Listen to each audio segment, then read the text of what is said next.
Assalamualaikum warahmatullahi wabarakatuh. Alhamdulillahirabbil alamin.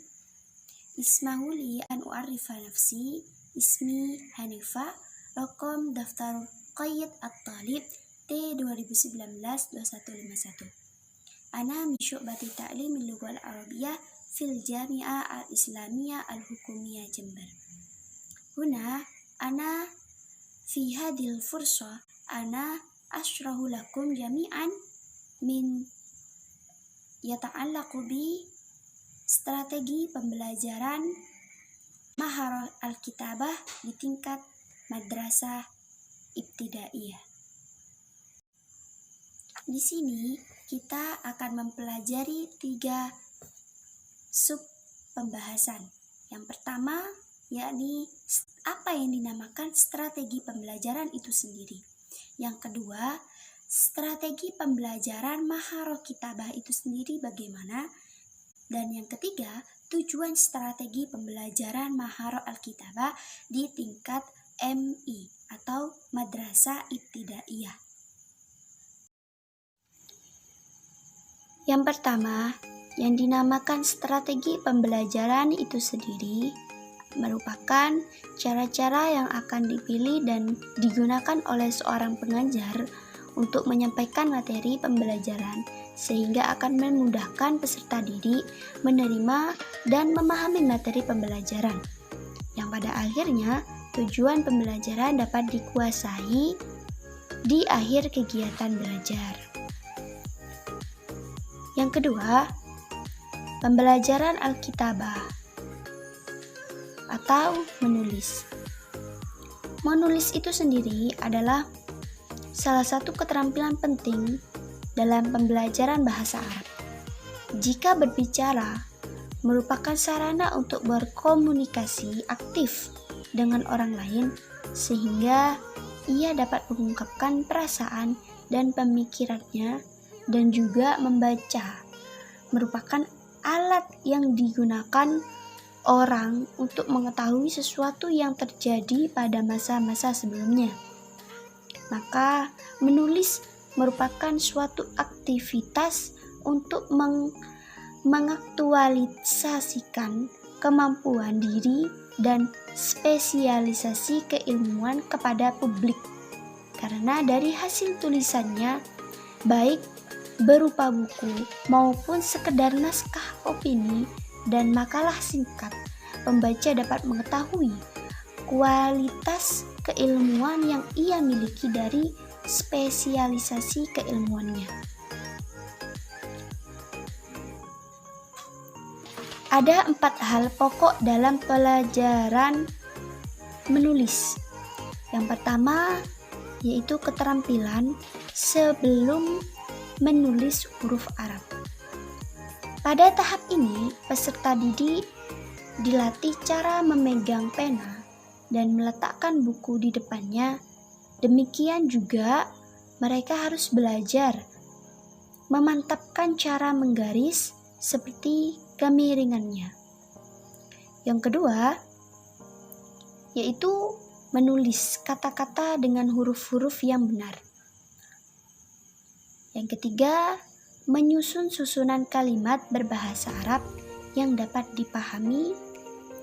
Dan yang terakhir atau yang keempat yaitu menggunakan susunan kalimat dalam bahasa Arab tersebut dalam beberapa alien sehingga mampu mengungkapkan inti pesan dari penulis. Untuk memperoleh hasil yang efektif dari pelaksanaan pembelajaran menulis, maka perlu diketahui bahwa aktivitas menulis yang dimaksud itu terbagi menjadi 3 hal. Yang pertama, yaitu dikte atau imla. Meliputi dari imla tersebut, yaitu yang pertama adalah imla hijai. Dalam pembelajaran ini, seorang siswa disuruh untuk menulis huruf-huruf hijaiyah yang tersusun dalam suatu kosakata yang terdapat pada buku pembelajarannya atau tertulis di papan tulis.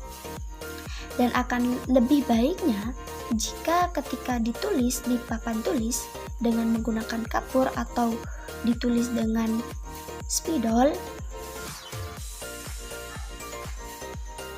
agar lebih memudahkan siswa meniru tulisan tersebut. Yang kedua adalah imla mangkul. Untuk tahap awal, pembelajaran menulis yang diberikan kepada siswa adalah memberikan latihan meniru tulisan kalimat pendek yang ada di buku atau papan tulis. Yang ketiga yaitu imla manzur. Dalam tahap ini, pembelajaran menulis yang diberikan melalui tugas membaca beberapa teks, kemudian diperintahkan kepada siswa untuk menulis ulang hasil bacaannya dan mengarahkan tata cara penulisannya yang baik. Dan yang terakhir yaitu imla ikhtibar. Dalam tahap ini dibutuhkan kemampuan pendengaran yang optimal, kemampuan menghafal, serta kemampuan menulis yang ia dengar dengan baik, karena dalam pembelajaran ini seorang guru membacakan beberapa teks Arab, kemudian disuruh tulis kepada siswa tanpa harus melihat teks yang ada. B. Menulis indah atau khat. Yang tadi itu imla, sekarang menulis indah atau khat. Menulis indah yaitu suatu pembelajaran menulis huruf Arab yang mana dalam pelaksanaannya disertai dengan adanya seni, sehingga tulisan yang dihasilkan memiliki bentuk yang indah. Yang C atau yang ketiga atau mengarang bisa disebut dengan insya. Dalam mengarang dapat terbagi menjadi beberapa bentuk. Yang pertama, at-ta'bir al-basyid atau karangan sederhana, at-ta'bir al-muwajjah, karangan terstruktur, dan yang ketiga at-ta'bir al-hur, yakni karangan bebas. C. Aktivitas strategi pembelajaran kitabah atau menulis. Dalam pembelajaran kitabah di tingkat madrasah ibtidaiyah ada beberapa hal yang perlu diperhatikan dikarenakan pada tingkatan ini tergolong masih pemula. Maka strateginya harus bisa disesuaikan dengan peserta didiknya. Yang pertama yaitu membentuk alfabet, yang kedua melengkapi alfabet, yang ketiga menulis terkontrol, yang keempat menulis terbimbing, menulis bebas, dan yang terakhir yaitu menulis bebas. Yang terakhir, yakni tujuan strategi pembelajaran Alkitabah. Yang pertama, yakni mampu menulis huruf hijaiyah, dan yang kedua dapat menulis kata-kata dalam bahasa Arab, dan yang ketiga memahami dengan baik, yang keempat mengetahui bentuk-bentuk tulisan, dan yang kelima mampu menulis dari kanan ke kiri, yang keenam mengetahui tanda baca dengan baik, dan yang ketujuh mampu mengaktualisasikan pikirannya, dan yang kedelapan mampu menulis sesuai dengan susunan tata bahasa, dan yang kesembilan mampu menggunakan susunan kalimat, dan yang kesepuluh mampu mengungkapkan dengan cepat apa yang terlintas dalam benaknya. Mungkin cukup sekian dari saya. Apabila ada kesalahan dari awal sampai akhir, saya mohon maaf sebesar-besarnya. Wabillahi taufiq wal hidayah. Assalamualaikum warahmatullahi wabarakatuh.